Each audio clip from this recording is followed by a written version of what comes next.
his power. Yes. But because of the sin that we're in, we don't want to admit that we can make it in the wilderness. Let me talk for a moment. The wilderness is not a place where you die. But the wilderness is a place where it becomes unfamiliar to your situation. A lot of us won't move because we don't want to step outside of our comfort zone. We're happy with everything being the same. See, we get up on Monday, we go get our coffee, we go to work, we do this, that, and the other. We have a routine. But God says, I need to take you out of your routine. Why? Because the enemy, he's a part of your routine. And I got to get you somewhere that's unfamiliar to you. Yes. So you won't be able to do anything but rely on my will and rely on my word. I need to get you to a place where you ain't got your prayer partner speaking in your ear all the time, but you can only listen to my voice. I got to get you in a place where you ain't got nobody around you. It's just you and God. God says, I got to take you out of Egypt. Why? Because if you stay in Egypt, you rely on everybody else to give you orders. But God said, this ain't the season to rely on everybody else to give you command. This is the time to know that the Lord has commanded of you. And until you do what the Lord says, you'll still live in bondage. Check this out. In verse number 13, the Bible declares, and Moses, he responded to them and he said, fear not, stand still and see the salvation of the Lord. Which means, guess what? Do not be afraid and go back to what God has brought you from. Don't be afraid because everything ain't working out in your favor. Don't be afraid because you can't pinpoint everything that's getting ready to happen. Don't be afraid, check this out, because you ain't in control no more. See, that's where the church falls. We always got to be in control. We always got to be the one that schedules the programs. We got to be the one that dictates how the order of service go. We got to be the one that knows the ins and the outs of everything. But God said, in this next season of your life, I'm shifting you from bondage. I'm shifting you from Egypt to the wilderness. That way you can only rely on what I say. Whatever I say goes. Whatever I tell you to do, go. Wherever I tell you to move, that's where you move. See, if I leave you in Egypt, you're going to be bound down to everybody else's program. But I need you in this season of your life to understand that it ain't their program that matters, but it's my program. Stand still and see. See means that there's something that's getting ready to be made manifest. See means that you're getting ready to be able to visibly articulate what has been spoken into your existence. See means that all you got to do is open up your eyes. And some of us in here, the problem is we're trying to see with too many things besides our eyes.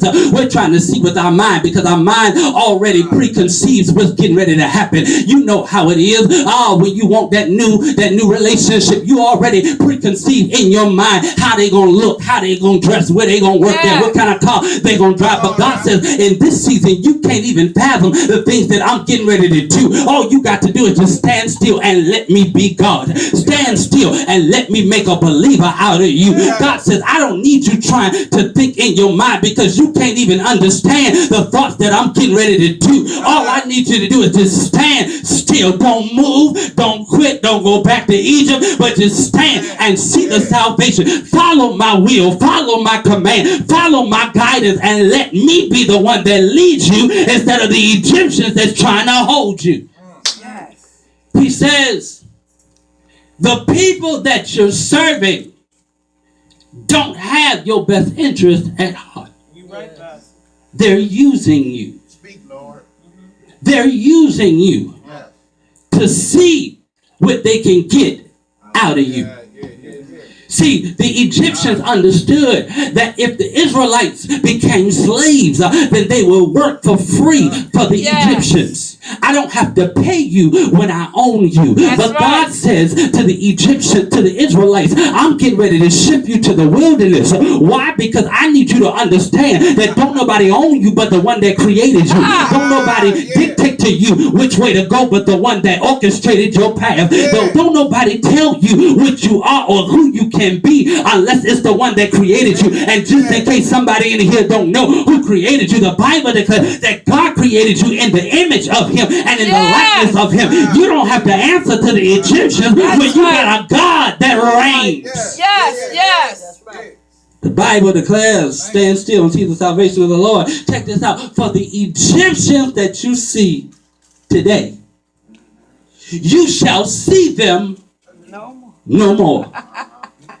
The enemy you faced yesterday is not the enemy that you face today. You know what that tells me? That tells me that the enemy I faced yesterday didn't have no power. Thank you, Jesus. Go ahead, Pastor. The enemy I dealt with, I spent all night crying, and I spent all night weeping, and I spent all night, worrying about this enemy that was coming against me. But because I woke up this morning and told me that the devil that I was fighting yesterday, he didn't have any power to take me out. The devil that I've been fighting all week long ain't had no power to take me out. Why? Because the enemy that I saw yesterday, he won't powerful enough to come into my brand new day. And that's what somebody need to understand in here. That devil that you've been fighting, that devil you've been worried about, that devil that's been knocking at your door all night, the devil that's been telling you that you ain't gonna make it, that you'll never amount to anything, that you can't be who God called you to be, the devil that told you made the wrong choice, you should have went back, the devil that told you that you were better in slavery than you were in the freedom.